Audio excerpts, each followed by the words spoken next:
August 5th, 1305. William Wallace thought he was meeting an ally when he knocked on the door of Royston Manor.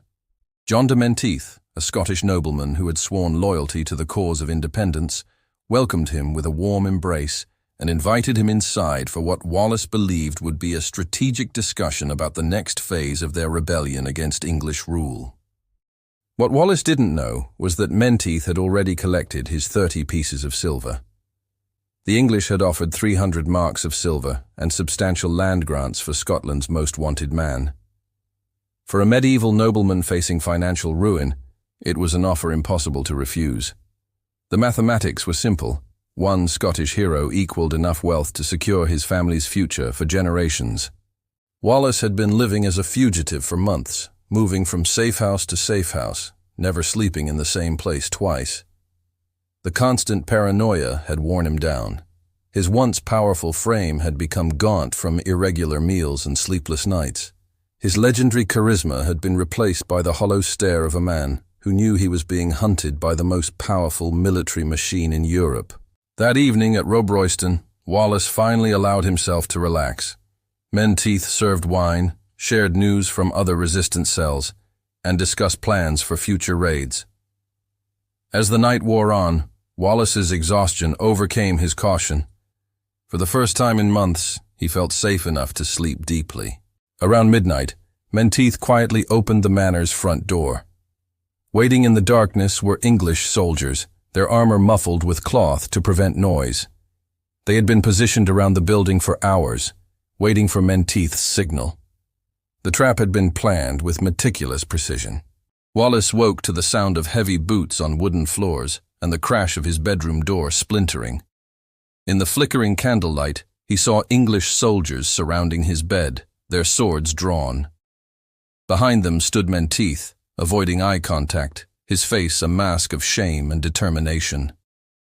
The capture was swift and brutal. Wallace fought with the desperation of a cornered animal, managing to break one soldier's nose and dislocate another's shoulder before being overwhelmed.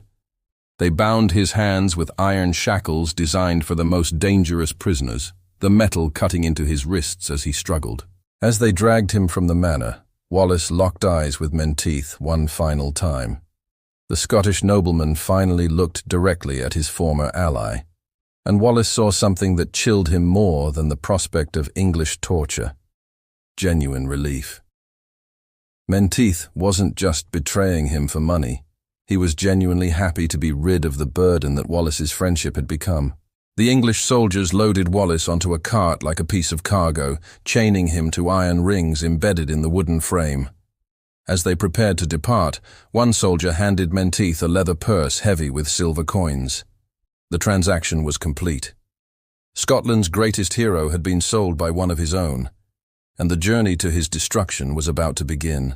But Wallace's ordeal at Royston was nothing compared to what awaited him on the road to London, where the English had prepared a travelling exhibition of humiliation that would make his capture look merciful. The cart carrying William Wallace began its journey south at dawn on August 6, 1305. What followed was not simply transportation of a prisoner, but a carefully orchestrated parade designed to break the spirit of Scotland's most famous rebel before he ever reached his executioner. The English had turned Wallace's transport into a travelling carnival of degradation. They constructed a special iron cage mounted on wheels, barely large enough for a man to sit upright. Wallace was stripped of his clothes and forced into this mobile prison, wearing only a rough burlap sack that chafed against his skin with every bump in the road. The cage was designed not just to contain him, but to display him like an exotic animal. At each village and town along the route to London, crowds gathered to witness the spectacle. English soldiers had ridden ahead to announce the arrival of the Scottish beast who had dared to defy King Edward. Town criers proclaimed that citizens could come see the monster who had killed English soldiers and burned English settlements. The crowds that assembled were not silent observers. They came prepared for entertainment. Children threw stones at the cage while their parents cheered. Women brought rotten vegetables and human waste to hurl at the prisoner. Men competed to see who could spit closest to Wallace's face through the iron bars. The English had successfully transformed their greatest enemy into a public toilet. Wallace's physical condition deteriorated rapidly during this journey. The cage was too small for him to lie down properly, forcing him to sleep in an agonizing crouch. He was given only bread crusts and dirty water, delivered in a way designed to maximize humiliation. Guards would throw scraps through the bars as if feeding a wild animal, then laugh when Wallace was forced to crawl on his hands and knees to reach them. The psychological torture was even more calculated. At each stop, English soldiers would read proclamations describing Wallace's crimes in graphic detail. They accused him not just of military actions against English forces, but of personally murdering innocent civilians, including women and children. These fabricated atrocities were designed to justify what was coming and to ensure that every English citizen who saw him would demand his blood.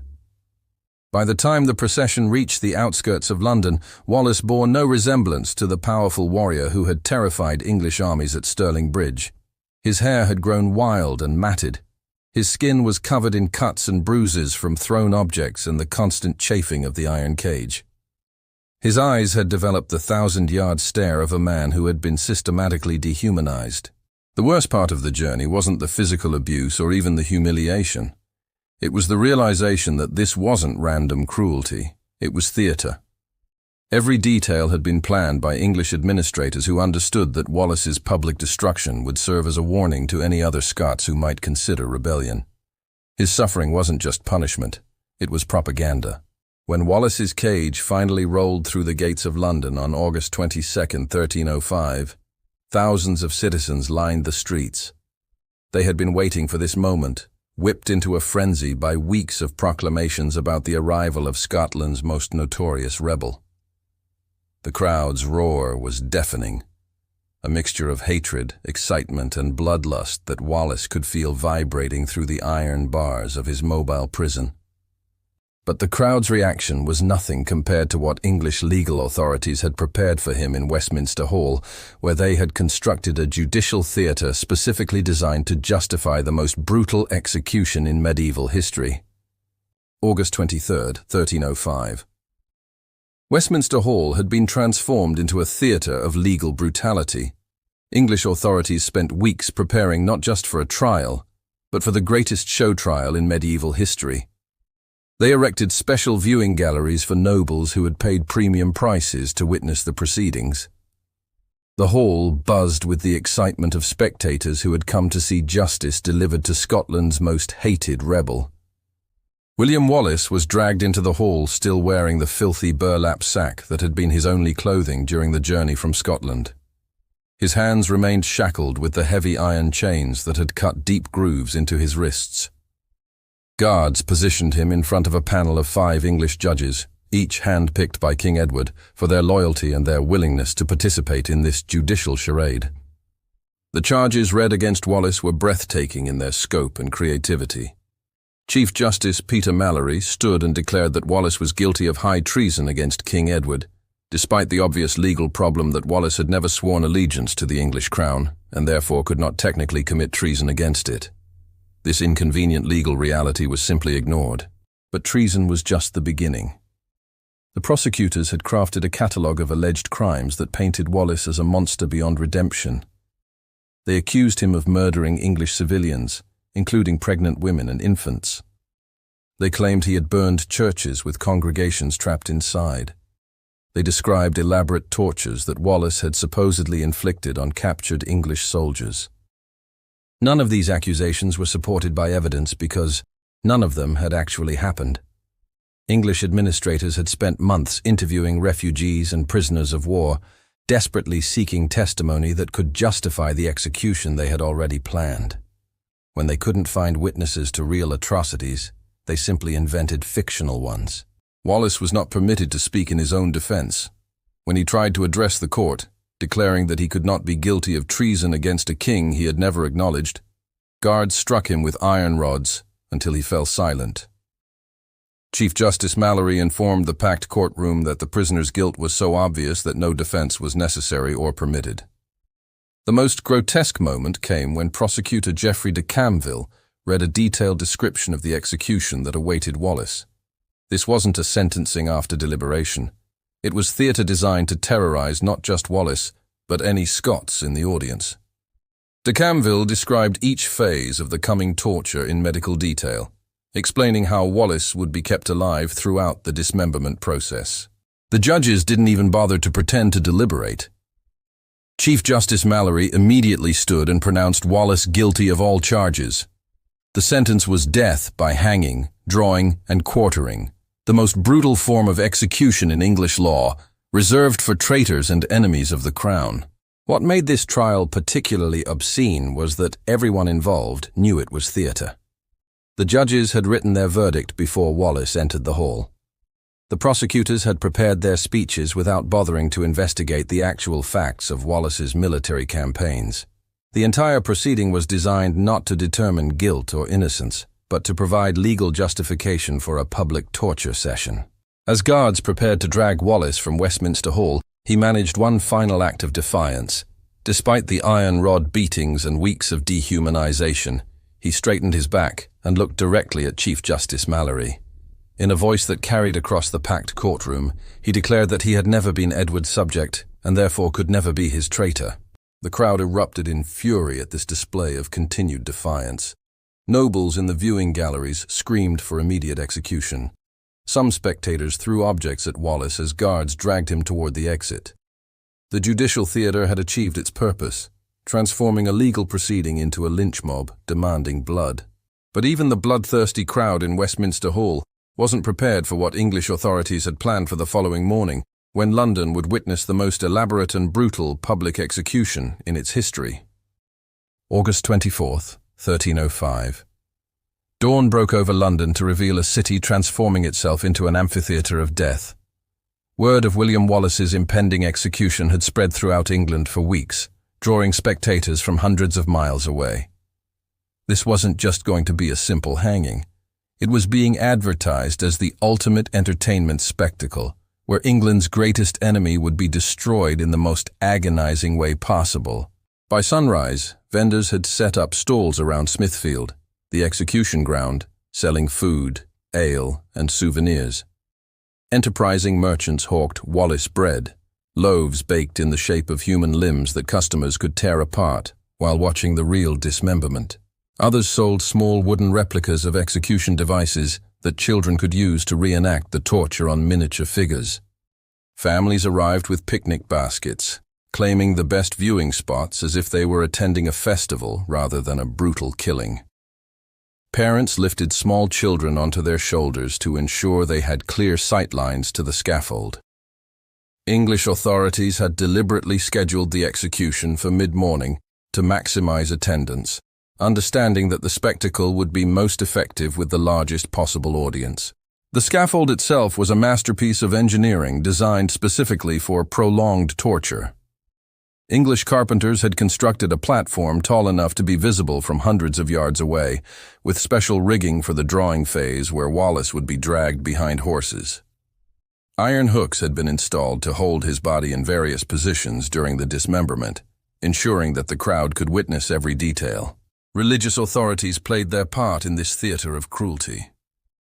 Bishop Walter Langton blessed the execution site, declaring that Wallace's death would serve as God's justice against those who defied rightful Christian authority.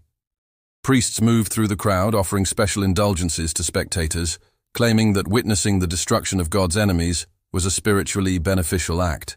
The most disturbing aspect of the gathering crowd was its composition. This wasn't a bloodthirsty mob of criminals and outcasts. It was a cross-section of English society united in their eagerness to watch a human being torn apart. Wealthy merchants stood beside common laborers.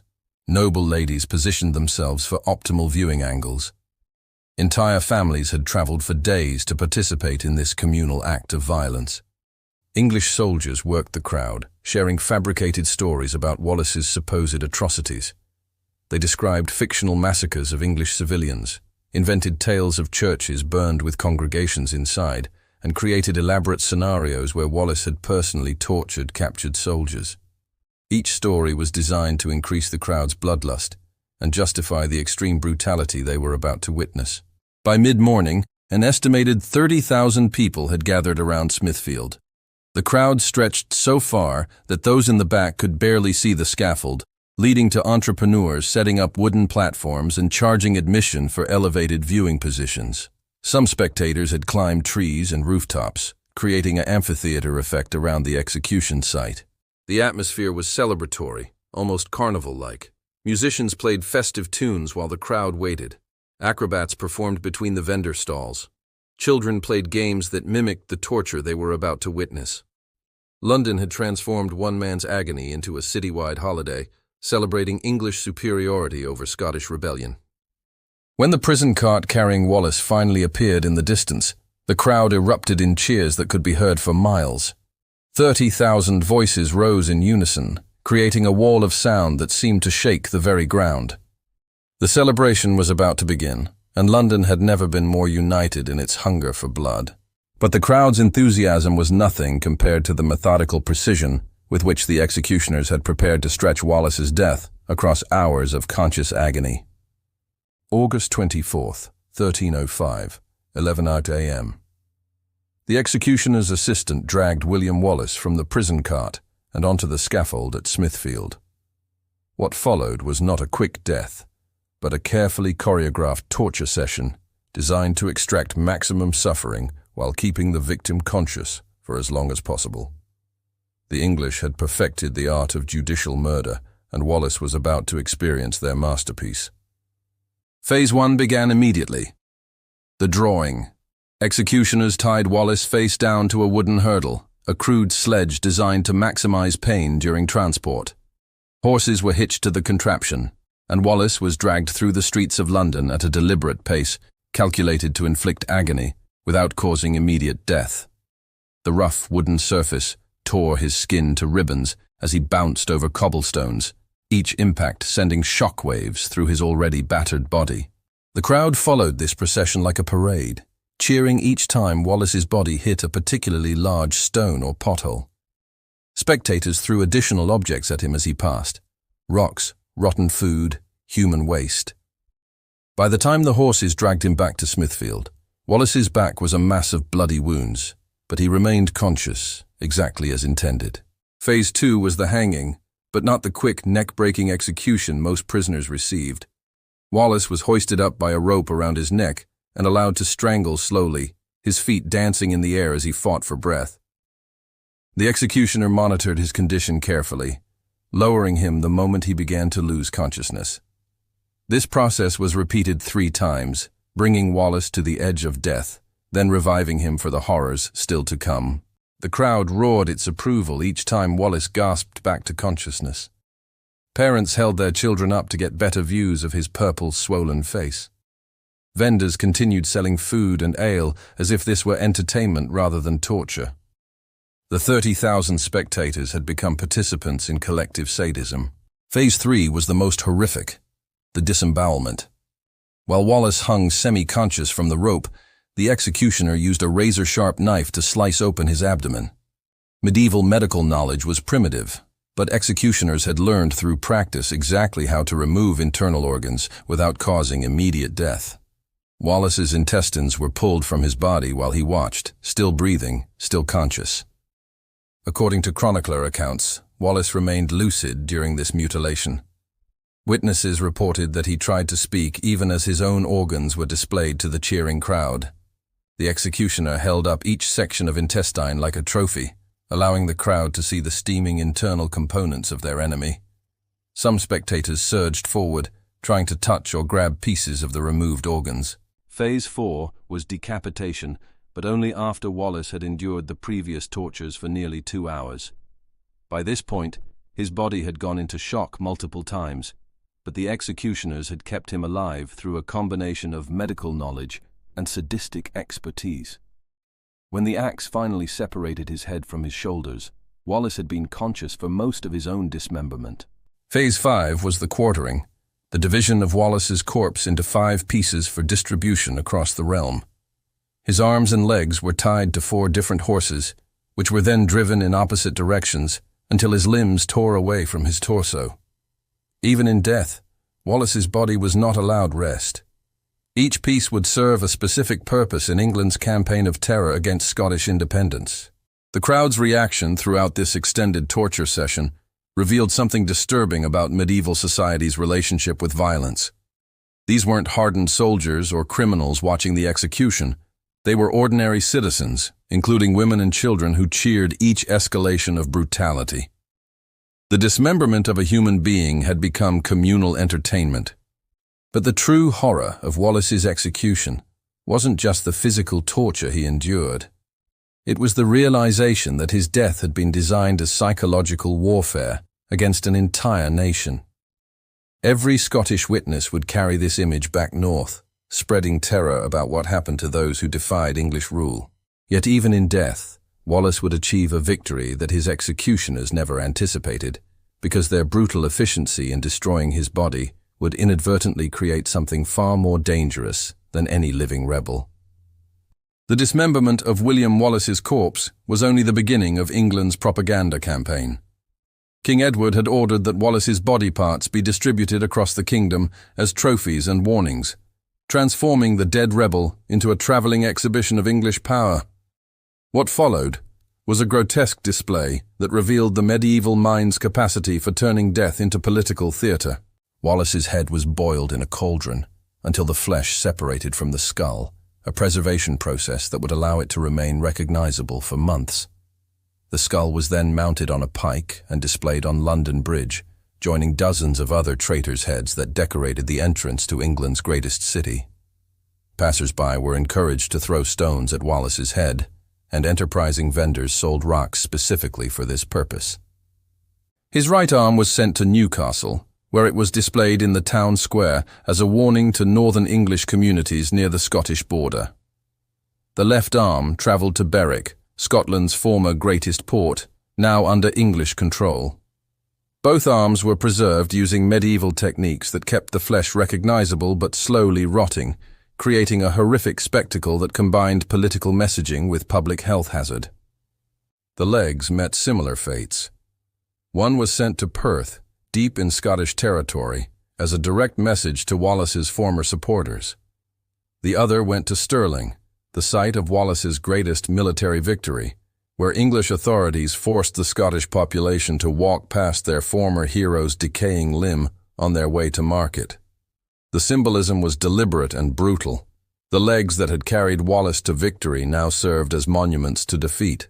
His torso, what remained after the disembowelment and quartering, was displayed in London for several weeks before being burned. Even this final destruction was turned into public entertainment, with crowds gathering to watch Wallace's remaining flesh consumed by flames. Vendors sold Wallace cakes, pastries shaped like human torsos that spectators could eat while watching the burning. But the English celebration of Wallace's destruction contained the seeds of their own propaganda failure. Within weeks of the execution, reports began circulating that Wallace's body parts were performing miracles. Scottish pilgrims claimed that touching his preserved limbs could cure diseases or bring good fortune. What England intended as symbols of defeat were becoming religious relics for Scottish independence. The situation became even more bizarre when it was discovered that some of the Wallace relics being venerated were actually pieces of other executed prisoners. Medieval preservation techniques were crude, and after weeks of display in different cities, it became impossible to verify which body parts actually belonged to Wallace. English authorities found themselves in the absurd position of having created so many Wallace relics that they couldn't keep track of which ones were authentic. The most disturbing discovery came months later when investigators found that enterprising merchants were selling fake Wallace body parts to Scottish pilgrims. Fingers, toes, and pieces of flesh from various corpses were being marketed as remains of the Scottish hero. The English had inadvertently created a black market in human remains, with Wallace's name driving demand for any available body parts. Even Wallace's head on London Bridge became problematic. The Scottish community in London began gathering beneath it for prayer vigils, treating the rotting skull as a sacred site rather than a symbol of English victory. Guards had to be posted to prevent pilgrims from attempting to steal pieces of the decaying head, turning the execution's aftermath into an ongoing security operation. By 1306, less than a year after Wallace's brutal death, Robert the Bruce had launched a new Scottish rebellion, explicitly invoking Wallace's name and martyrdom. The execution that was supposed to end Scottish resistance had instead provided it with a powerful symbol and rallying cry. England's most elaborate torture session had backfired spectacularly. The ultimate irony of William Wallace's execution was that the English succeeded completely in destroying his body, while failing utterly to destroy his cause. Their methodical brutality, designed to terrorize Scotland into submission, instead created a martyr whose legend would outlive the empire that killed him. Wallace's dismembered corpse became more powerful than his living body had ever been. The 30,000 English spectators who cheered his torture could never have imagined that they were witnessing not the end of Scottish rebellion, but its transformation into something immortal. In their eagerness to destroy one man, they had inadvertently created a symbol that would haunt English control of Scotland for centuries to come.